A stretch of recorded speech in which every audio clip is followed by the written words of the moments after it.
तने मोहम्मद खान ही भरपासे ओड़ी पखेजण करे 24 कलाकनि दौरान 13 खां वधीक मासूम ॿारनि खे अस्पताल में दाख़िल कयो आहे। बीमारी में मुब्तला 2 वरनि जे हबीबुल्ला वल्द रमज़ान 1 साल जे, फिदा वल्द सोभोमला,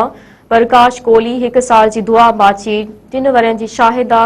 मोहम्मद सलीम मक्सी ऐं ॿियनि ॿारनि खे सिविल अस्पताल में दाख़िल कयो वियो, जिन मां 3 ॿारनि खे नाज़ुक हालत हुजण करे हैदराबाद सिविल अस्पताल मुंतक़िल कयो वियो। हुन सिविल अस्पताल टने मोहम्मद खान में इलाज जूं सहूलियतूं न हुजण ऐं बिस्तरनि जी खोट सबबि मासूम ॿारनि खे अस्पताल ॿाहिरां पट ते रखी इलाज पियो कयो वञे। मासूम ॿारनि जे वारसनि समाजी तंज़ीम जे अॻवान ज़ाहिद जसकाणी सहाफ़ियुनि सां ॻाल्हाईंदे चयो त करोड़े रुपयनि जी लागत सां ठहियल अस्पताल जी इमारत ऐं लखे रुपया माहवार बजट रखंदड़ अस्पताल में ॿाहिराड़ियुनि खां ईंदड़ गरीब मिसकीननि मरीज़नि लाइ इलाज जी का बि सहूलियत मौजूदु नाहे। हुन चयो त अस्पतालनि में दवाउनि जी खोट ऐं कुते ऐं नांग ॾंगण जी वैक्सीन पिणु अणलभ बणियल आहे, जॾहिं त हादसनि में ज़ख़्मी मरीज़नि खे वक़्ती तौर मरम पटी करे हैदराबाद रेफर कयो वेंदो आहे।